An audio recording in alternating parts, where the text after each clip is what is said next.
Pak Bima ini juga bilang kalau burden sharing ini jalan pintas, bukan solusi jangka panjang. Semestinya kalau dulu mau hemat ya potong aja belanja kementerian, tunjangan pejabat dikurangi, tapi itu tidak dilakukan. Jadinya ya cetak uang terus, yang mana ini solusi paling gampang tapi efeknya permanen. Dan Intan setuju banget sama opininya Pak Bima ini. Ini yang juga ada di benaknya Intan. Kenapa ya kok Menteri Keuangan itu gigih banget mendapatkan pemasukan ini cuman dengan cara naikin pajak ke rakyat. Usulan Pak Bima untuk memangkas biaya belanja kementerian, untuk merapikan tunjangan pejabat itu jauh lebih efisien daripada ngoprek-ngoprek rakyat kecil yang tidak berdaya. Teman-teman tahu burden sharing, bahasa gampangannya ini tuh sistem patungan bayar cicilan bunga utang negara. Jadi pemerintah kalau pinjem duit lewat surat berharga nasional alias SBN, bunganya itu nggak ditanggung sendirian, dibagi dua sama Bank Indonesia. Intan tahu ya videonya Intan kali ini tuh nggak menarik, ya tapi ini penting. Teman-teman mesti nontonin sampai habis karena ini lumayan horor loh. Sampai Gubernur Bank Indonesia Peri Warjio itu sampai speak up masalah ini. Intan berusaha menjelaskan dengan bahasa yang simple, sederhana, mudah dimengerti supaya teman-teman meskipun bukan non-ekonom ngerti apa yang Intan maksud. Dajiahao, wojo Intan, hoan lai tau woto Bintao Dynasty Xiaoxi. Kalau teman-teman suka sama kaos yang Intan pakai, ini gambar Neca ya, lengkap sama senjatanya, roda api dan tombak. Hari ini terakhir order. Ditunggu ordernya sebelum jam 10 malam. Bisa diorder via Tokped atau Shopee yang linknya ada di deskripsi. Kalau teman-teman nonton video ini setelah close PO, teman-teman bisa order lagi tanggal 1. Kalau teman-teman minta diingetin open PO-nya, bisa chat admin online shop yang linknya ada di deskripsi. Selain gambar Neca, ada juga custom marga. Bisa custom sesuai marga teman-teman sendiri. Tersedia berbagai efek seperti glow in the dark, efek hologram, efek emas. Kalau ndak mau yang aneh-aneh tanpa efek juga ada. Bisa request tulisan besar atau tulisan kecil di dada kiri. Selain custom marga, ada juga gambar tokoh-tokoh Tiongkok seperti Guan Yu, Zhuge Liang, Cao Zhenlong, 3 bersaudara, 5 jenderal macan. Guan Yu diobati oleh Dr. Huatuo, Dr. Huatuo sendirian. Sampai antagonisnya Cao Cao dan Liu Bu juga ada. Okay, let's start!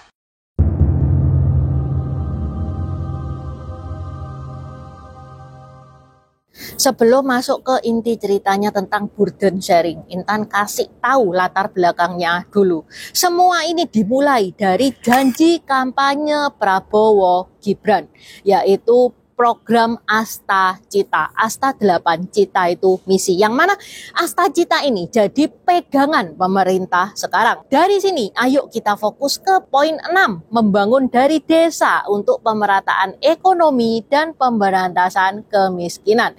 Dari poin ke-6 ini, lahirlah apa yang dinamakan perumahan rakyat. Apa itu Koperasi Merah Putih?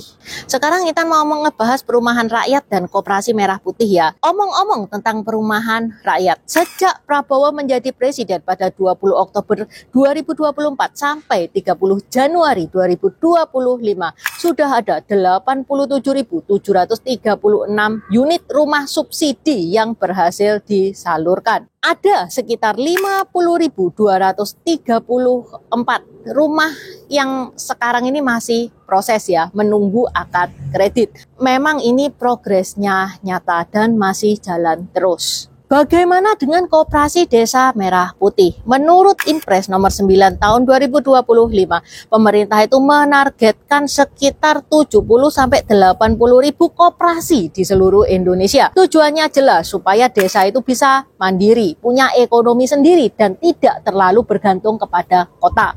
Selain Asta Cita, pemerintah itu juga menjanjikan program makanan bergizi gratis, yang mana ini sasarannya itu anak sekolah sama ibu hamil. Susu dikasih gratis, makan siang dikasih gratis. Dan ini adalah program yang sudah berjalan sejak bulan Januari kemarin dan ini programnya cukup kontroversial.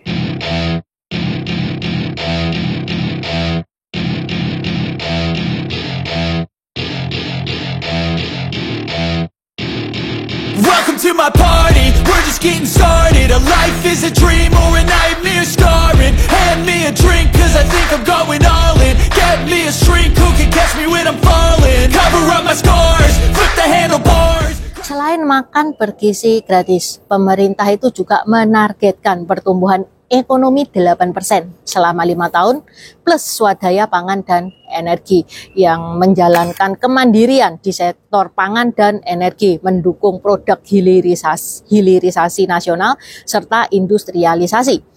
Kabar baiknya, Prabowo merealisasikan janji-janjinya. That's what make a man. Namanya janji harus ditepati. Bener kan? Iya, bener. Masalahnya, janji-janji ini membutuhkan dana yang besar. Dan dompetnya pemerintah kayak duit kita akhir bulan. Tipis, men. Ibaratnya nih, kita punya tabungan 10 juta. Pengen beli mobil Fortuner baru. Nggak cukup kan? Nggak cukup. Ya caranya gimana supaya kita bisa mendapatkan mobil Fortuner baru? Ya ngutang dong. Masa jual ginjal? Kalau kita bisa ngutang temen kan? Bisa ngutang saudara. Kalau pemerintah gimana? Ya ngutang ke Bank Indonesia.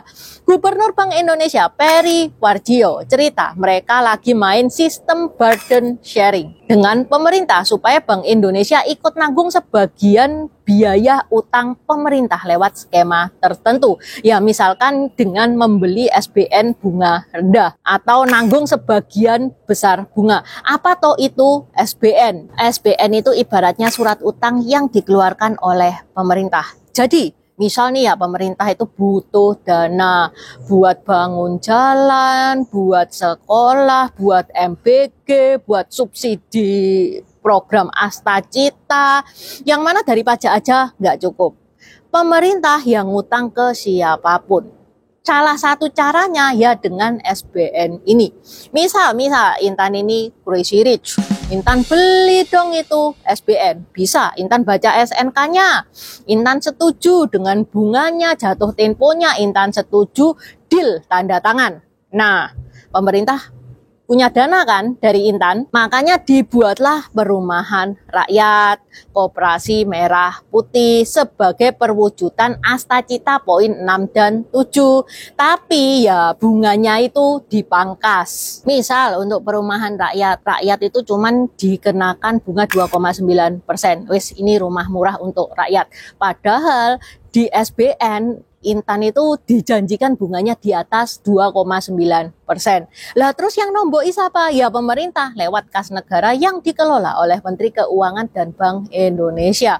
FYI ya, Bank Indonesia ini meringankan sebagian beban bunga utang pemerintah itu lewat skema khusus. Jadi bukan nutupin bunga secara literal itu bunga. Ya, salah satu contohnya ya dengan SBN ini, SBN bunga rendah. Permasalahannya baru-baru ini Bank Indonesia itu beli SBN di pasar sekunder senilai 200T supaya likuiditas di pasar itu nambah. Loh kok Bank Indonesia beli SBN? Sebenarnya seharusnya kan yang beli itu kayak investor, bank, perusahaan atau crazy rich. Kenapa kok BI turun tangan? Karena kalau terlalu banyak investor yang jual SBN, harganya bisa jeblok, bunga bisa naik, beban pemerintah makin berat. Ya intinya Bank Indonesia itu beli supaya harga itu tetap stabil dan bunganya itu tidak melonjak. Masalahnya langkah ini punya efek samping. Uang beredar kebanyakan bisa bikin inflasi. Bank Indonesia jadi kelihatan gak independen dan ini ngebikin investor itu was-was. Plot twistnya IMF pun itu pernah ngitung ya kalau burden sharing ini itu bisa bikin neraca Bank Indonesia itu tekor besar. Kalau bunga naik sampai 6% di akhir tahun 2025, biaya yang ditanggung pemerintah itu bisa tembus 164T. Masalahnya Bank Indonesia itu nyerap utang pemerintah itu model zero coupon bond. alias gak dapat bunga tiap tahun, tapi belinya itu murah. Ekonom Bima Yudhistira. Wah, ini namanya sudah Bima Yudhistira pula. Mungkin kalau dipanjangkan lagi jadi Bima Yudhistira Arjuna Nakula Sadewa kali ya. Pak Bima bilang, ya kalau SBN ini ditahan, keuangan bisa jebol. Kalau SBM dijual, itu pasar bisa panik, rupiah bisa anjlok. Jadi ini istilahnya kayak maju kena, mundur kena. Ya bener aja ya, dalam 3 tahun terakhir rupiah itu nyungsep 12% melawan dolar. Padahal bunganya Bank Indonesia itu sudah tinggi loh, sudah 6,25%. Uang yang beredar tambah banyak, harga barang naik, ya hati-hati aja inflasi. Pemerintah juga nambah subsidi biar harga itu nggak terbang sampai level 6 dan 7%. Tapi ini bikin anggaran negara itu makin sempit. Jadi presiden berikutnya itu semakin susah gerak karena kesempatannya sudah diambil sekarang. Pak Bima ini juga bilang kalau burden sharing ini jalan pintas, bukan solusi jangka panjang. Semestinya kalau dulu mau hemat ya potong aja belanja kementerian, tunjangan pejabat dikurangi, tapi itu tidak dilakukan. Jadinya ya cetak uang terus, yang mana ini solusi paling gampang tapi efeknya permanen. Dan Intan setuju banget sama opininya Pak Bima ini. Ini yang juga ada di benaknya Intan. Kenapa ya kok Menteri Keuangan itu gigih banget mendapatkan pemasukan ini cuman dengan cara naikin pajak ke rakyat. Usulan Pak Bima untuk memangkas biaya belanja kementerian, untuk merapikan tunjangan pejabat itu jauh lebih efisien daripada ngoprek-ngoprek rakyat kecil yang tidak berdaya. Kenapa sih kok gak mikir cara gampang pemasukan duit itu lewat pariwisata? Ya contohnya ya China. Ada kota yang namanya adalah Chongqing. Yang mana Chongqing itu dulunya, aduh itu desa gak bisa dilihat. Tandus, gak ada sumber daya alam di sana, gak ada bagus-bagusnya. Tapi sekarang jadi destinasi wisata terkenal di dunia. Banyak turis ke sana, duit masuk. Lah, masa iya toh Indo yang punya Bali, Labuan Bajo, Borobudur, Danau Toba, Raja Ampat masih kesusahan cari duit selain dari pajak. Tahun ini, wah nemen, pajaknya Bu Sri Mulyani itu kebajot. Wes sudah sampai levelnya itu mencekik. Baru kemarin pajak ini keluar, besoknya ada lagi pajak ini, besoknya ada lagi pajak ini, kok banyak banget gitu loh pajaknya. PPN sudah naik 12%, ada pajak e-commerce 1.250 per item, yang ini ngefek banget loh, soalnya Intan pemain toko oren.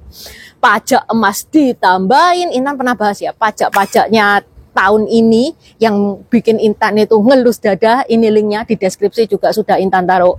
Sebenarnya ya kemarin itu males banget loh, Intan lihat debat itu males, wes lah sama aja, presidennya sama aja. Intan juga nggak terlalu berharap banyak dari presiden. Yang Intan harapkan semoga kehidupannya itu ya nggak tambah menyiksa kayak sekarang. Andai kata ya untung-untung kalau kita sebagai warga negara mendapatkan manfaat ya untung-untung, terima kasih. Andai kata enggak pun enggak apa-apa. Ya asal jangan ditekan seperti ini. Bu Sri itu kemarin sudah ngasih statement ya, kalau tahun 2026 itu tidak ada pajak tambahan, yang mana ini ngebikin Intan lega. Penggantinya Bu Sri itu Pak Purbaya. Ternyata digantikan kan, dia habis keluarin statement terus digantikan Pak Purbaya kan, yang mana Pak Purbaya itu sarjana teknik elektro. Ya terlepas ya dari statement kontroversialnya dia, semoga keuangan Indonesia dipegang dia itu menjadi semakin baik, bukan malah nambahin pajak lagi. Mungkin kalau Intan positif thinking tuh ya, Bu Sri itu kan cewek, jadi dia nggak berani ngotak-ngatik yang atas. Mungkin karena Pak Purbaya ini cowok, siapa tahu dia berani ngotak-ngatik yang atas. Enggak kita sebagai rakyat tak berdaya ini gencet terus kayak gitu. Burden sharing kali ini itu mencemaskan ya, horor, bahaya.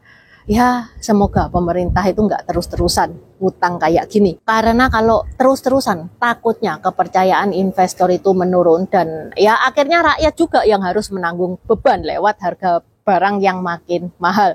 Ya semoga pemerintah itu bisa belajar, utang boleh, patungan boleh ya, jangan sampai kecanduan, karena kalau gitu imbasnya ya ke rakyat yang makin sengsara.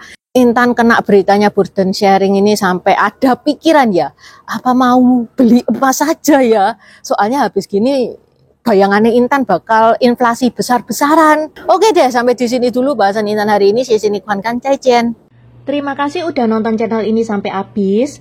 Dukung aku terus berkarya dengan klik subscribe dan bunyikan lonceng di bawah ya guys.